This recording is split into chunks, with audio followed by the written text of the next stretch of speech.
boost ignition, and liftoff, and all systems are go. Welcome to the Lesbo and the Bean universe. Lesbo and the Bean. LaTB, LaTB, where mixed martial arts and the UFC get silly. Big silly. Buckle up and move your tray tables to their upright position. And please, somebody shut that baby up. It's time for Lesbo and the Bean. Welcome back. 136, picking up sticks. We are here coming at you after a big weekend. Russia had debut fights, and we saw all sorts of Russian collusion for the first time coming through. Herb Dean obviously getting paid off because you almost saw an American die overseas over the weekend. That was an atrocity. Hi, everyone. That was unreal. I think that's what I take away from the most, even though there was a few couple highlights to the MMA weekend. How do you feel that overall at the Olympia Center, UFC Russia kicked off? What I learned from UFC Russia, if I were a fighter, I'm not from Russia, so what I learned from it is if I were fighting 100%, I will lose that fight if I leave it to the judges. 100%. So only go to Russia and fight if you know you are going to finish said fight. Otherwise, do not fight in Russia. It will just ruin your record or ruin your, maybe your life if Herb Dean's your referee.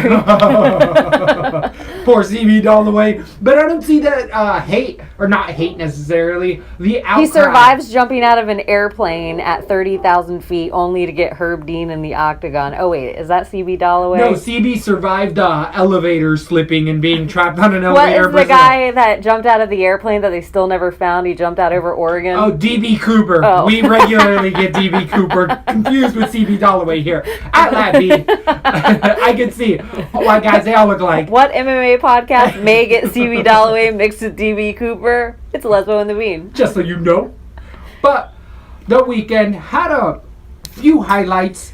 There was, again, as we were saying, the definitely Russian bias coming in. The Russian juice on full effect as well. I feel like there's a lot of fighters that just will not pass those testing requirements in the United States.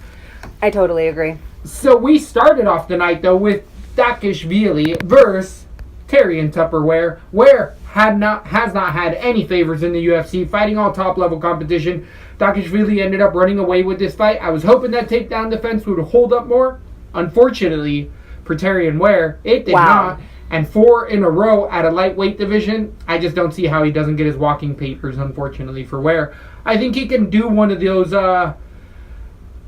Angela Hill comebacks. I think Tyrion Ware really pissed in Dana White's Cheerios. Something what happened. Did he do, right? I never seen somebody get some handedly hard matches for their first ones out. Like all contenders for that division immediately. When there's other guys in there that Tyrion Ware can beat. I have to say for myself about this, so naive watching this fight thinking Tyrion Ware had a chance. Pretty much from the first 60 seconds in. I just felt like I was a casual fan. I was speechless. I couldn't believe how bad Tyrion Ware just got handled. I didn't think it was absolutely horrible. Once that takedown game started coming in, I definitely realized that my DraftKings bucks weren't going to add up as much on Ware, thinking that he was going to be worth his weight on DK prices. He looked like he didn't even have weight. He looked like he was thrown around like a feather. I could not believe how easily he was handled by Dakishvili. He was completely out-grappled, for sure. It was unbelievable. And there was at a point in time, I believe in the second round, where Ware was like, my hand hurts. Doesn't matter at this point now. Your hand is already done. And the fight's done. Is the juice going to play this much of effect? Are we only going to see these Russian fighters fight overseas in places that it does? Like, are we only going to see the Russians fight in Brazil, fight in China, fight in Russia? That's we would need to start to keep up on, because it does affect it. And we've been pointing it out here at LaTB for a long time, the Brazilian-Russian connection. Yeah, it is insane. I never seen so many fights where I'm like, this guy's obviously ate horse meat, tainted horse meat. He must have been at that Canelo. He must have been in Camp Canelo. Oh, damn. We like some boxing here. They like to eat tainted horse meat. They don't test positive, and they win their fucking fight handedly. It's all the three things that are what like, you need to do. So, how did you feel about the crowd? I do feel like Dakishvili had, not being the first Russian, but the first Eastern European to win throughout the night, he had a lot of support there. I feel like the arena was full from the beginning of the night. Pretty close. I heard somewhere a stat, maybe on MMA Hour, that 17,000 people were there. Were at the first fight. 17,000 people were already at the very first fight, not the main, right at the first fight. So I thought that was an impressive. Come on, every other country. I want to say, come on, America, step it up. But every country, really, every country should step it up. Other than Australia, by I think breaking the gates with Rousey Holmes with like 90,000.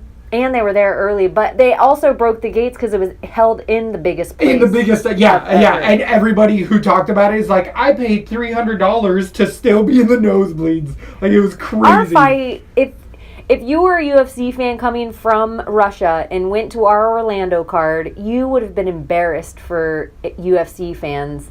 But you know what? Fuck that. The UFC outprices those tickets 100%. Unbelievably. Those tickets should be about $45 a seat, and they would all sell out. Thank you. And it doesn't make any sense. They would sell double the tickets, sell them for $65 a seat, and they would sell out. Make it affordable. It's the same as a $10 pay-per-view. Exact same thing. You make it available, affordable, and people will show up. Even $10 for the quality of fights, and let's say $65 for if you get, top level UFC quality. So let's meet in the middle here. Let's do like a $35 card, because we know not that much money. People are like, you need to support the fighters. Come on, they are not getting that money, but we don't need to go into that. What we do need to go into is Razam Envy getting a unanimous decision over Stefan Skiliak, the debuting fighter. And actually from this fight, the most I took away from this decided favorite winning the fight is Stefan has a lot more in the tank than I initially thought. He is a rough fighter. He did lose, but that's one of those losses that doesn't look bad on you in my eyes, especially against Envy being such higher competition.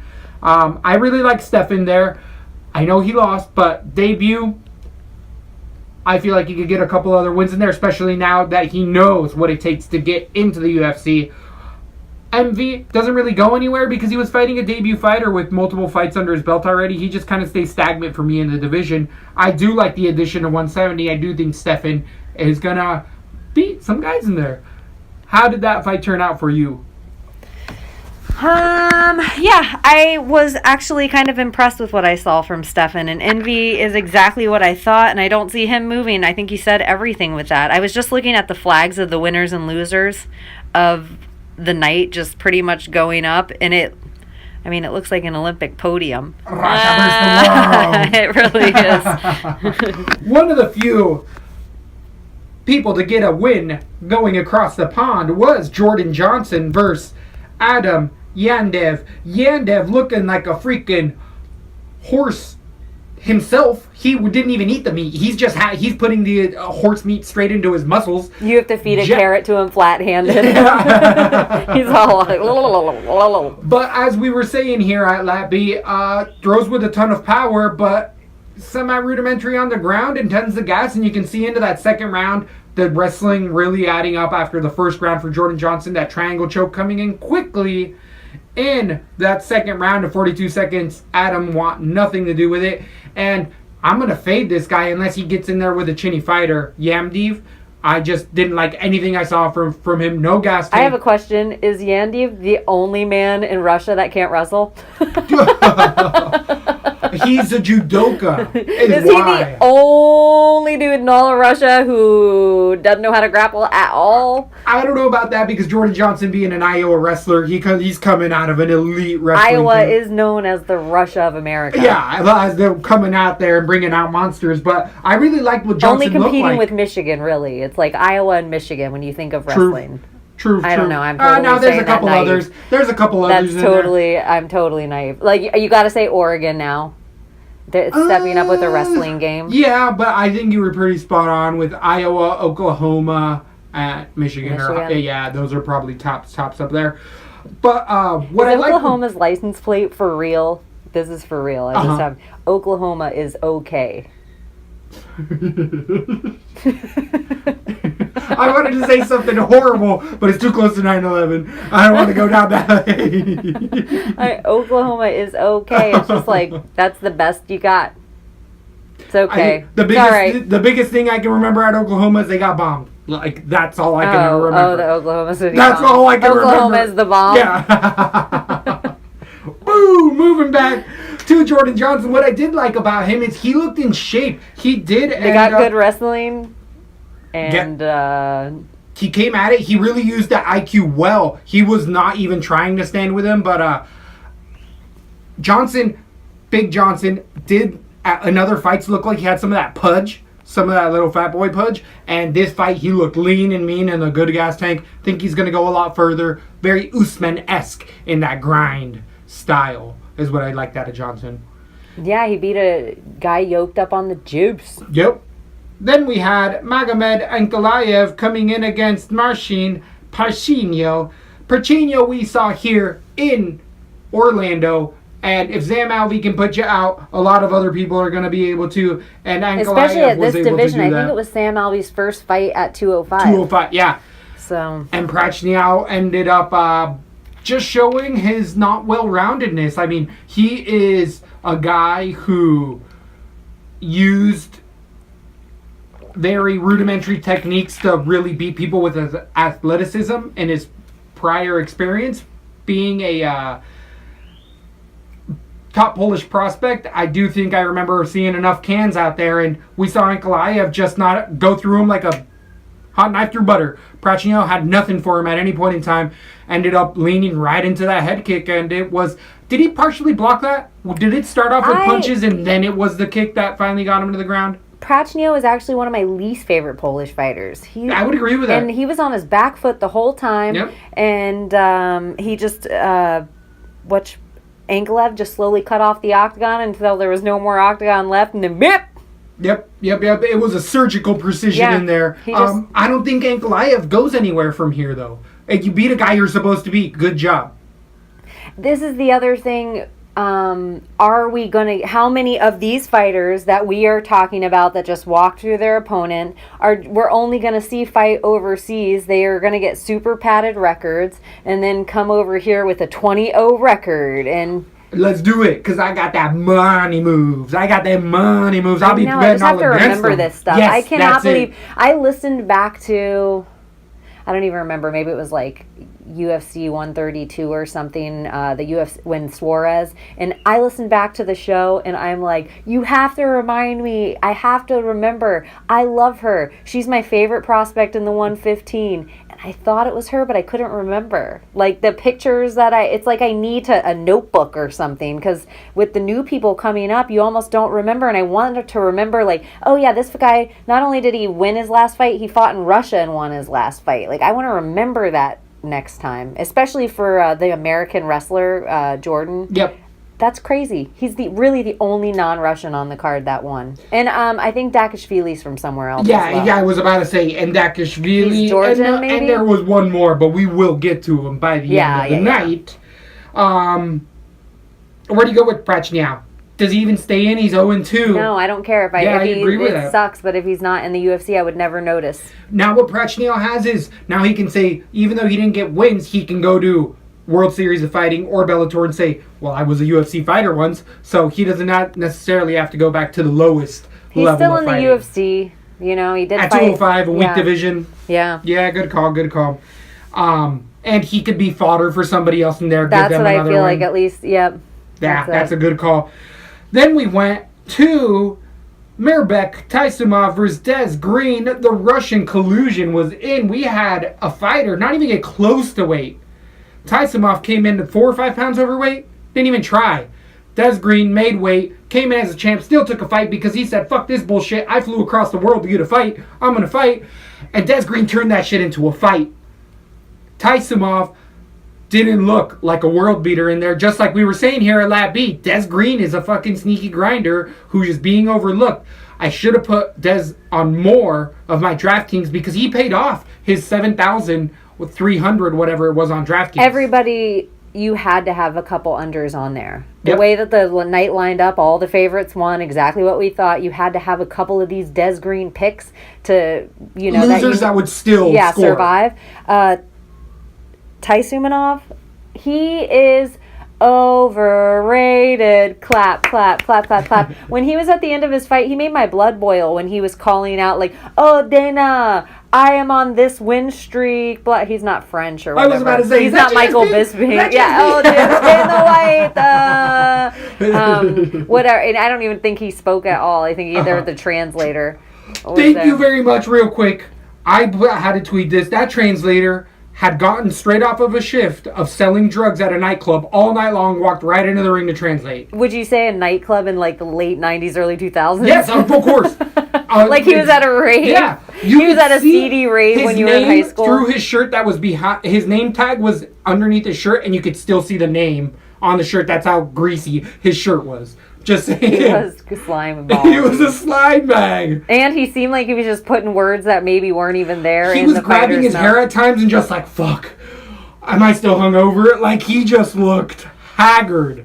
Russia, keep it classy. When you come in 6 pounds over, the only call out I want to even hear out of your mouth is a welterweight, motherfucker. Yep, good call. So shut the fuck up and make weight. And that goes for every single person who didn't make weight their last fight. You do not deserve the call out. In my opinion, you shouldn't have a W on your record. It should be like the same as asterisks in baseball if you test positive for Totally. I think there has to be some kind of stipulation with these fat fighters. Like there has to be some kind of marking we know that they're fat. There does need to be like after 2 times or after 3 times, depending on circumstances. But everybody has a fucking Everybody excuse. has a circumstance. Everybody has an excuse. I don't care what it is. The UFC was just coddling the balls of Darren Till. I don't care if it's your baby mama.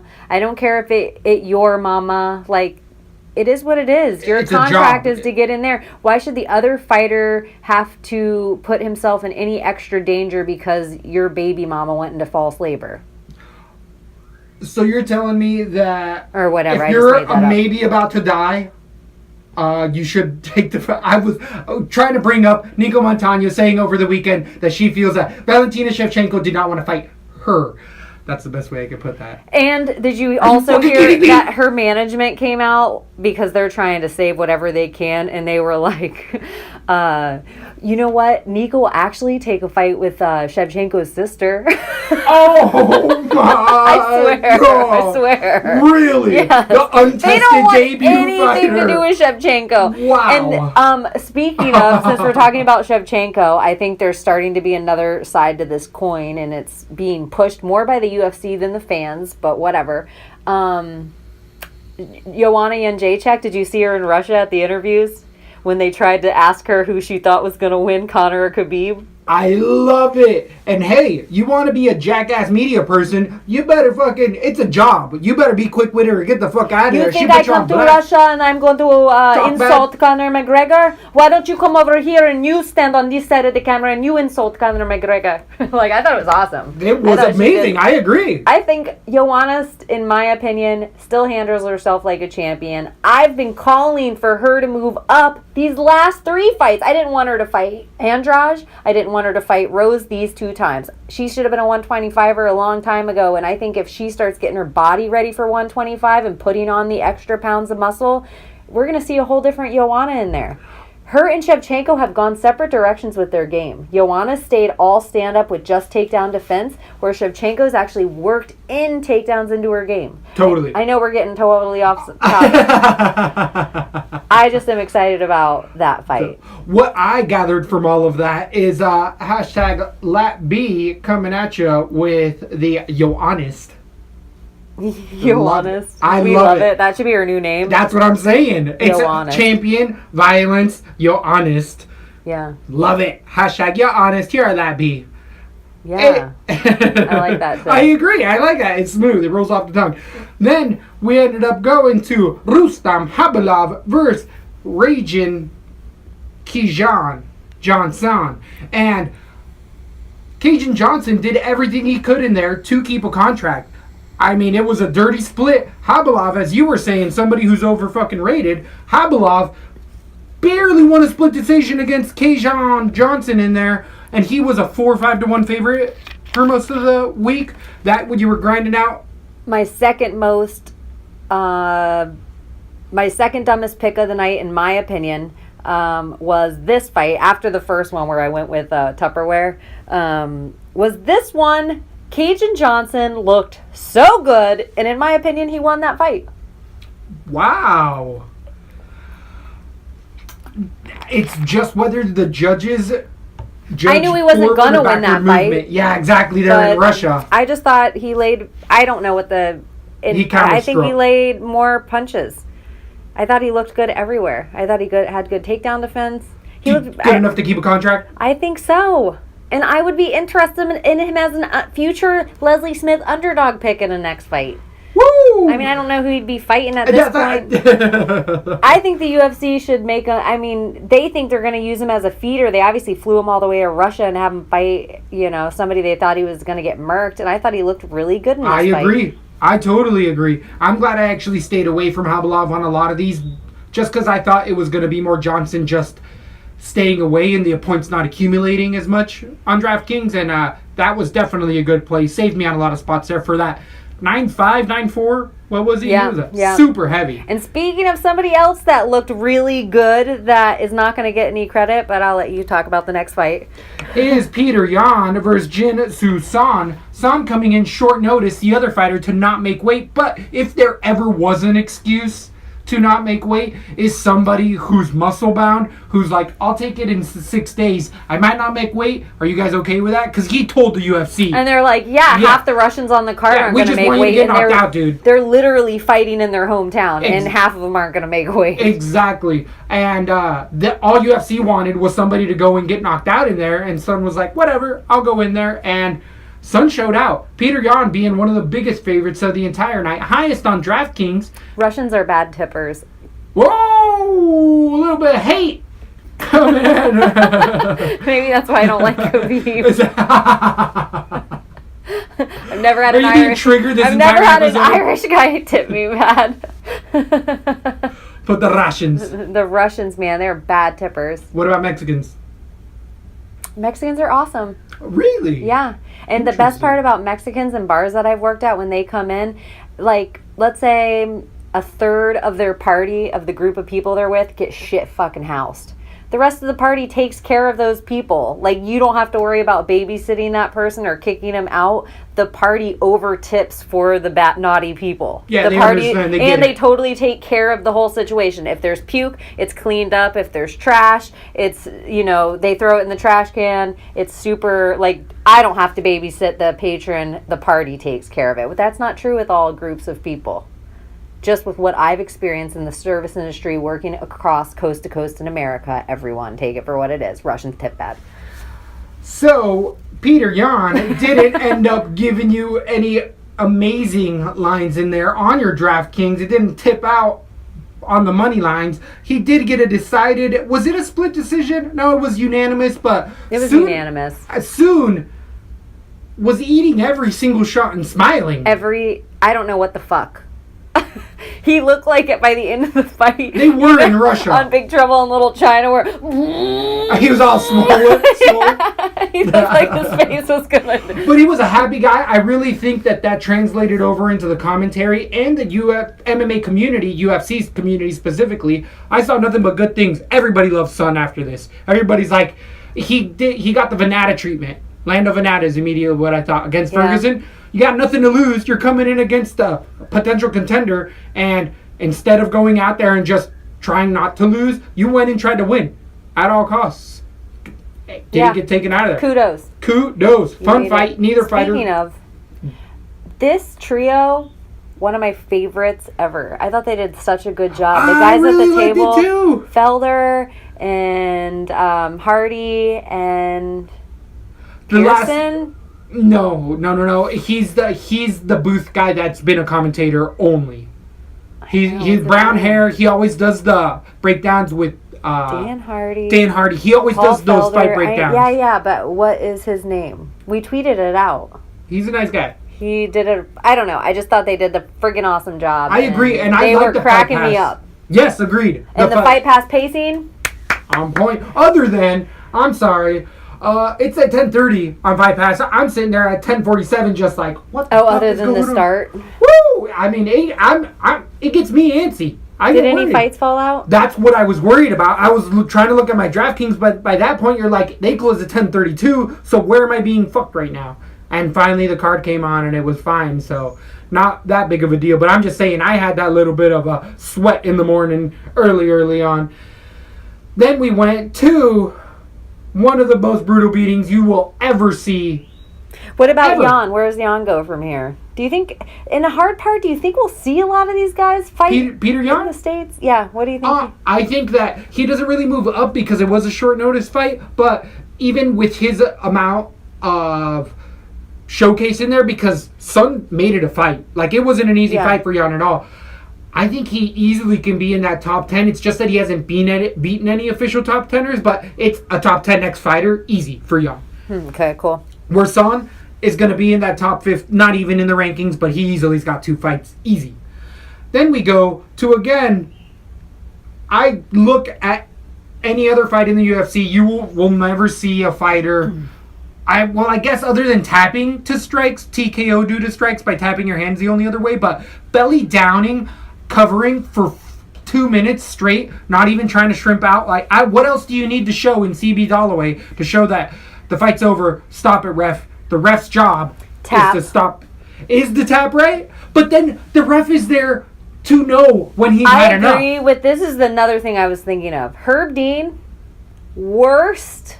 When I told my wife about this the following morning, she said, duh. Who was it? Duh. Yeah, She knew it was Herb Dean. she's I a said, big Herb this Dean happened, blah, blah, blah, blah, blah. Who was the ref? Herb Dean? Yes, actually, it was Herb Dean. How did you know? Because he always does this. This is what he always does. And, it was so gross. I just want to say, LaTB conspiracy. What do the refs do in between fights? I know they go supposedly in the gym, but do they get smoke breaks? And then if they get smoke breaks, what do you got in them dreads, Herb? You stinky iguana, get out of here. I know, Herb. You could be fucking up too much sometimes, and it's putting these guys in danger. Okay, here's the thing I have to say, too. What the fuck, CB Dalloway corner? What the fuck? I was gonna say that's the your same thing, fucking too. boy. Yeah. Herb doesn't have a fucking investment in that motherfucker, but that's your boy. He has you in his corner to save his life. Throw in the towel. There cannot be... take the pride out of this sport. If people start throwing in the towel when their guy doesn't have a chance of winning the fight, it is what it is. And Dana might be pissed, and Dana might be mad and say, well, I'm pissed that his corner threw in the towel and some bullshit at that thing, but he did that shit to Tyron Woodley forever, and Tyron's still the champion. The game moves on. Dana's just a promoter. Don't let him fear factor you. So, it's your boy's life. So, Mustayev getting a debut against CB Dalloway. The Doberman actually looked all sorts of good in that first round. I agree. I was clapping. I was like, yes, cash in. I got my CB going on. And that gas tank faded after a couple body shots I really landed. thought CB Dalloway, like, he had a heart attack. He's going to be dead. Like, he's having a heart attack, and he's trying to, like... just hold on to dear life. I mean, it was, when you belly down the way that he did, that's a TKO. That's like quit. That's uncle in a fight. When somebody does that in a brawl, you know, you can kick this guy in the back. Well, you don't, but that's where guys kick him in the side. Yeah. Like you kick him right in his... because you know that guy gave up. Yeah, like it's a submission. He can't do anything Nothing. from there. Yep, he's not he's protecting turtling up. himself. That's the worst thing. It's like, no, that's just not. flattened out. With that as well, as that round's ending, Herb Dean half motioned it off. He half stepped in and waved it off. So we all thought, okay, TKO. But then he went and asked in the corner, And like, said, hey, are you going to fight again? And CB was just like, get up or I'm going to stop this fight. And CB's like, that shit face that you said, that perennial shit face, he was just, what? And like, duh, he's out, dude, Get it's up over. It's or over. I am going to stop this fight. So, you should never have to say that I You should agree. never have to ever say that to a fighter, get up or I'm going to stop this fight. No! The fight is over! If you have to tell the fighter to get up, the fight is over. think you make some valid points there. Mustayev, where do you go with him? He ended up beating somebody who should retire. Two people retire in this fight. Herb Dean and CB Dalloway. Oh, Herb Dean has had some Or, memorable this is what I have to falls. say. There has to be some kind of penalties. There has to be some kind of system where the better the refs are, like all the fights get rewatched and the scoring system by other refs, and the better the judges are, they move up to the bigger events, the bigger pay-per-views, the bigger paychecks. And we might see Herb Dean fall off. I think it needs to be proven somewhere, and you know what else happened in this Russia night? I'm getting all heated, Herb Dean. He fucking almost kills the He'll do that to you. One of the Russian fighters called a timeout. I do remember that. I don't remember what fight it was, but it was like they called their own. Well, I agree. It was like either a dick kick or an eye poke. It was one or the other that happened, and the other fighter knew it. But I feel like, hey, if the ref didn't see it, like it's up to the ref to call it. Might it have been the next one in Kunekoto versus Alves? I think it was. And Alves landed the kick to the groin, and yeah, the Alves stopped, and the ref was like, what? The ref looked questioned, and then finally came in. We did have, though, the debut, Alexei come in and defeat Alves here at LaTB. We were both siding with Alves, thinking that veteranship was going to come through, and unfortunately, like CB, the fade train, we were wrong on the fade train 2 weeks in a row with fading Jim and Diego Sanchez, and here not fading CB and Alves, because those two should be on that fade train. Where was that last fight? In Colorado? No. Maybe it was. Was it in Colorado? No, we're not there yet. No. Colorado is Mike Perry. That's soon. Yeah. But it was in America. Dallas, Texas. Okay. I don't know. I don't know how much I trust the UFC with USADA anymore. I just can't believe. And if any camp can get around testing, it's the JW camp. What's that have to do with this fight? Because I just still can't even believe Diego Sanchez won. Craig White sucks ass, for reals. Look, watch his tape. Should have done. Yeah, we knew better. Yeah, we did know better. We just thought a win. It was a fade. We were fading him. He was on the fade train. So we need to revamp the train. We need to do something. Take it in an overhaul. But where do you go with Alves here? Again, someone who should probably be retiring. Alexei, I liked what I saw in there, but I don't know if you can really take a wave at this point from Alves is where he's at this fight. He's going to have other fights in the UFC. That's what I got to say about that. Anything added? Yeah, he'll have other fights. Then we go to... Maybe Alves should only fight in Brazil from now on, if you catch what I'm saying, UFC. I think he's full-time American, Florida, now. Oh. American citizen. Well, maybe it would behoove him to only fight still in Brazil from now on. Not a bad call. One of those guys who I do feel like took a dramatic fall in level of competition and gas tank after USADA. Look that up. I guarantee you I'm right. I guarantee. Then we go to another unfortunate Andrei Arlovsky beating against Shamil Abdurakhimov, coming out in a decision. We again here had Arlovsky thinking he was going to eke out a decision and was essentially beat striking and wrestling. The takedowns really being the factor for Abdurakhimov to cement that 30 or 29-28 decision against Andrei Arlovsky. What I gotta say is Arlovsky couldn't breathe before he got in the ring. You saw those photos before he got in there, right? The media days? But I feel like that's how his nose always looks. It's always been bad, but it's non-existent. It's gotta hurt so bad as soon as it gets touched. Bleed immediately. Or it's just like putty nose like Dan Henderson. True. Like I think if you... There's no cartilage there. Yeah, like maybe it's just... Like my nose, I've broken it so much though, it's just hard and it's like a glass nose and the way it breaks, it's just painful. Theirs are like Gumby. Well, because what happened is his got hard and then it got broken again to where the bone was like, I'm not going to have bone here. Why am I going to put bone here? That make no damn sense. All that cartilage gone. But, I mean, where do you go with Arlovsky here? If he can't beat people like Abdurakhimov, who's now asking for the belt, yeah, right, sucker. You better get some other freaking wins in there. I didn't really like what I saw from either guy, and I'm not going to put too much stock going into either one forward, but I've been on that bandwagon for Arlovsky for a while now. And when I do put money on Arlovsky, he shits in the bed every time. When I bet against him, he fucking wins. I'm just always wrong on Andrei Arlovsky. Andrei Arlovsky, do you listen to our show and are you trying to ruin our lives? I know you are in Florida. Truth. Just trying to do the opposite of what Mr. Contrarian. Yeah, I don't know what to do with either of them either, but this whole division, it doesn't really matter.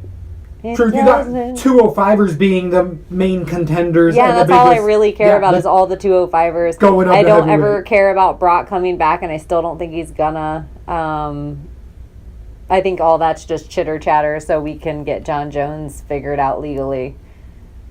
Which there's John a lot Jones of... DC 230. Oh, they're saying it because from what I've been hearing, it's Gustafsson. I don't care about that as much. That's the word on the street is Gustafsson, John Jones. They're going around USADA and calling it time served for the rest of the time so he can be on that. Is it 229 or 30? 30. 230. 230.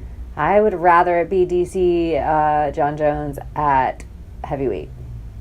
I would love that too. That would be a great one. Great one. But to the co-main event we go with one of the few fighters outside of Russia getting a win in an upset for the night. We had Jan Blachowicz coming through. Lesbo all over this play. I was actually all over Krylov. Thought he was going to be able to do more, but the grinding aspect of the fight, which Blachowicz has been known to do, really took its toll over Krylov. Krylov couldn't get off those fancy shots as the fight went on and just ended up getting triangle arm choked. But it was really a gas tank. It was really just Jan Blachowicz putting the nose to the grindstone and showing the up-and-coming young man what it takes to be an elite guy in there. And I think Jan Blachowicz is borderline elite. Jan is the dark horse in the division, everyone. We've said it for a while, but I feel like I'm when I pick Jan, he doesn't win. When I pick against him, he fucking wins. I always pick Jan, and he always wins, in my opinion. I feel like Jan doesn't let me down. I usually am on the Jan bandwagon. He is the dark horse in the division. He is so well-rounded. He is. He is so well-rounded. He just shot the bed twice early on in his UFC showings, and that staled. That gave me a little shit taste in my mouth.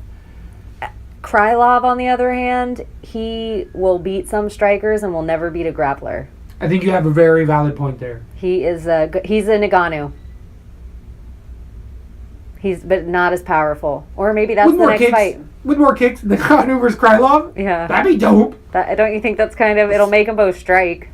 Yeah, but they're 205ers against heavyweights. Oh, shit. I thought they were 265ers. They look so enormous in there. Yeah, they're big guys. Jan looks 205. Jan has been on that Russian juice for a while. Well, Jan, he's Polish. Yeah, but he's good in Russia. He's fighting. But we even said it on his last fight, and we called him for the upset. But he does look bigger. He had a look. He came into the UFC, was off, and then after a couple fights, he got back on. Is what I feel happened. Or just get to full-time train. Like, a lot of the fighters, once they are working, and then they have to. Could be not. Yeah, maybe. They are in Russia. That's what I'm saying. So he's taking advantage. I feel like the Russian Commission has the strictest drug policy against the out-of-towners. Oh, yeah. They don't favor the outside guys? Yeah. Yeah. Like, if you're coming in from Poland especially, So you're telling me that the Russian fighters don't get colonoscopies as well when they show up to Russia? No way. Yeah, I know. Everybody else. Everyone coming into Russia. What? That is huge. So then we got to the main event. Huge. And one of the most amazing upsets I've really seen. I saw this so the opposite way. I feel like a lot of bettors had it the opposite way. I think Blachowicz, by the way, is going to be a little bit of a sleeper. He's gonna be a Leslie Smith underdog still. He's gonna be one of those guys that's a perpetual underdog. I could totally see that. Totally. And where do you go with Krylov? Again, he beats a lot of other guys. He stays in the division. Snooze fest. Woo! I think he's just gonna get knocked out. I think, or put to sleep. I'm not a huge Krylov guy. I think he has not in the UFC. He's not that caliber. Is it because he changed his name from Al Capone to the Miner? I think he's a handsome guy. I think he's a handsome cat. Well, you know what? He might be okay. I think that Blachowicz is really that good. That's where you're. He's a dark horse. He's sneakily grinding in there. Or maybe Krylov at this age, perfect guy to go up against because Blachowicz doesn't have the best ground. Well, he does just because black belt. He's a black belt. Yes, he's a black belt. But yeah, so that's a black belt. Maybe Krylov needs to go to a different camp and learn those skills, and he will. He's step still up young. his At game. 27 years old, He got has time. good hands. Yeah, he's a young guy. Anyway, sorry. On the main event, we had Olenek come in against Mark Hunt and end up doing what we said was the only way for him to win, and surprisingly, actually hurting Mark Hunt before getting him to the ground with an overhand right. And that's the most hurt we've seen Mark Hunt with a strike in a very long time. And nobody saw that coming. Nobody saw Mark Hunt even eating a shot that would hurt him. Both of these guys are some of the older guys in the entire UFC. Both of these guys could be on a fade train. I mean, is this something you put a lot of stock into? It was a fairly big upset, but can a lot of other people start to do this to Mark Hunt at this point in time? I've been waiting to fade Mark Hunt. I've been waiting to fade Olenek, and I was, against other guys, I'm going to be fading them. Everybody says that Olenek has like the biggest motherfucking hands. Yeah. Like huge hands. And did you hear how he does his choke? That is so different than everybody else, and that's the reason that. And they said even like his grip when he shakes your hand is unfucking believable. He's a master on the ground. Then when they put the gloves on his hand, on his big huge hands, it's like insane. So I guess he does the choke, he puts his fucking fist. Oh, the Ezekiel choke. Up Yeah. into your thing, he, so much harder than anyone else that it is. And his hands are so big in this big fist that people are just it's like, leverage. I'm done. It's leverage all of a sudden. It's like, holy fuck, this guy. And he's curled shoulders. So you just fit in this perfect nestle of like fist inside your throat. But he's a one-trick pony. We saw it with Blades. If you have good enough takedown defense, you can beat this guy. So where do you go with either one?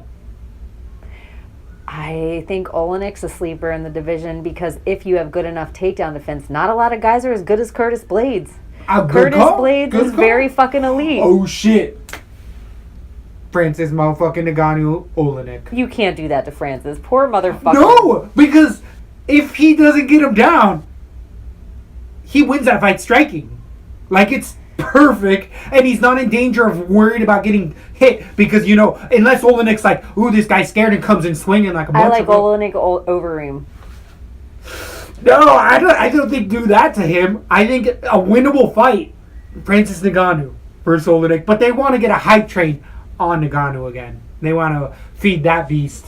I don't think they do. With Dana coming out and be like, oh, his ego is huge. They're so mad at him because he went in and had that sleeper fight. Look at we didn't say we don't, but we don't want to give Derek Lewis to.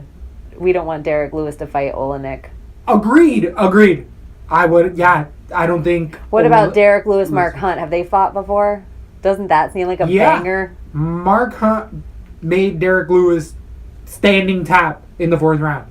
Derek Lewis just was like, I'm done. Walked away. He retired after that fight. Remember that? Oh, yeah. Shit. But that's a banger. That's a banger. What about Mark Hunt? And Ngannou knocked out Mark Hunt. Or he didn't. No, they haven't fought yet. That's a good fight. That's what I'd rather see. I think that'd be more boring. Because I feel like Ngannou would move away from that a lot more. Where he's like, Olenek is a bad striker. I have to worry about the takedown. Where it's striker versus ground game because we know Ngannou doesn't have that ground at all. But I guess that's what it leaves in the fight card. That's what all this Russia stuff does. It opens up the divisions for us. Yeah. We got a fun weekend coming up. Short notice. If you saw on the weekend, we have a 6-day up in weight moving Eric Anders from 185 to 205, stepping in for Jimmy Manawa, who stepped off of the plane in Brazil, took a little jog around the lot, and ended up ripping his hamstring in half. So Anders, usually a 185er, is like, yeah, he's walking around at around 220 right now. He has all of his visa issues, is why they called him. And he's like, all right, I'll fight Silva, who actually stepped in for somebody who fell out against Manawa. This is all sorts of fucking craziness that this card has had. Wait, Manawa, I don't remember who fell out. The initial fight. Not Olenek. Gustafsson. No, it was the other guy, Ozdemir. Manawa, and then Thiago Santos comes in for Ozdemir. Oh wait, no, Ozdemir already fought Manawa. It knocked him out. Oh, in a second. Ago. But it was somebody else. I don't remember. I got it. I'll be able to pull it up right now. Mess. It has been because it's been switching so much. We had a few other fights get switched around in there, but there's some bangers. It was Santos, Manawa. It was Glover Teixeira. Manawa was the headliner. Okay. And then Teixeira fell out. Manawa fell out. So now it's Santos fighting a 185er. But we have Zaleski on there, Dos Santos. We have Alex Oliveira, Sam Alvey, Renan Barao. Woo! Can I tell you something? You know, with the fade, I think the fade is going to be a little longer than we initially thought, because a lot of these old guys, for the first time ever, are having next level training and nutritioning. They're not going in and sparring every day anymore. They're not going in and just eating steak and eggs. Like, It's such a whole different game with science than it used to be with Chuck Liddell and Tito, that this Chuck Liddell and Tito could be the most in shape Chuck and Tito, that, you know, totally. A whole different kind of in shape than just a boxer or grappler, you know. It's just interesting. I think the TJ Dillashaw way of like taking it to all the machines, and every camp's doing it, but you know, with touching the computer thing and being in the running pools. I think it's just a different game than it was. So when you're adding that stuff to the guys like Diego Sanchez, and he's not going in and getting knocked out already twice a week, you know, because that was the old training style. And I feel like what you're referring to, if you guys get a chance to listen to Joe Rogan and Dwayne Ludwig making their second appearance on Joe Rogan, and how TJ Dillashaw talking about Lomachenko and all those other, how he's really evolved. That's where I kind of hear this is coming from, right? I am crushing on TJ Dillashaw. I love him. He's one of my favorites, and I think, in my opinion, he is at least in the top 3 pound for pound. He's in my top 3 pound for pound. I think he has a good claim in there, and it's fun to be thinking of all those guys and how many keep on getting added. T. Wood's added in that pound for pound. GSP's an ever perennial contender in there. There's a bunch. If GSP is fighting, he has to be in it, in the talks for that top. I think you can lose fights and still be in that talks. I would agree with that. He could be in the best pound for pound. But if he's not fighting, T. Woods. He's fought everyone, but in multiple organizations, champ. By the way, I gotta say, if you haven't been listening, I'll eat your ass. What? I'll eat your ass. What? Oh, wasn't that T. Wood song? God damn. I think that's just where he should stop it. That shit was trash. Nobody else heard that? I'm just saying. Oh, I thought you were just saying you'll eat ass. Was that not what it was called? Is that down low stuff? Ooh, I don't know. You informed me about the down low. I didn't even know there was a down low. Oh, I thought you were saying eating ass. Well, is it? I'm making a joke, obviously, to that T. Wood song that came out over the weekend called "I Will Beat Your Ass." I'm making a joke about you. Yeah. I didn't hear it. I just refuse. Oh, do not even. I refuse. Put that trash in your ears. I'm thinking such good stuff about T. Woods right now. I don't need to taint it all up, to mess it up. I don't need to do that to myself. So I don't need to Deion Sanders up my... We don't need to scum up the podcast any more than it is, huh? But I'll eat your ass. We should have just... I'll eat your ass. Yeah, but thanks for listening. That's more the beat. Thanks for listening to LaTB. For all things Lesbo and the Bean, head over to lesboandthebean.com or follow us on Instagram, Facebook, and Twitter.